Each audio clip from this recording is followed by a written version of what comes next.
Ak tvoríš loga v Canve, toto by si mala vedieť. Logo si v Canve síce môžeš vytvoriť, ale jeho použitie je obmedzené. A to na osobné účely.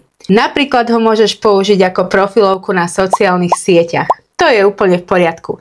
Ale ak ho chceš používať v podnikaní, platia trochu iné pravidlá.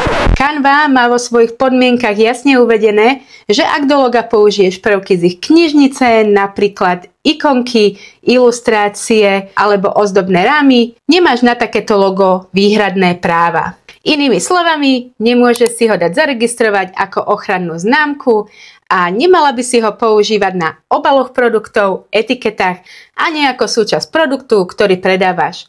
A to platí aj vtedy, ak používaš Canvu Pro. Tá licencia ti síce dáva právo tieto prvky používať, ale nevlastníš ich, čiže ich nemôžeš zaradiť do svojho oficiálneho brandu. Ak chceš vytvoriť logo, ktoré môžeš používať bez obmedzení, použij len text, základné tvary a čiary. Alebo si ho daj jednoducho navrhnúť profesionálnemu grafikovi. Druhá vec je, že logo vytvorené v Canve nie je v krivkách. Ale o tom si zase povieme niekedy na budúce. Ak si doteraz myslela, že ti logo z Canvy úplne stačí, napíš mi do komentára svoj názor.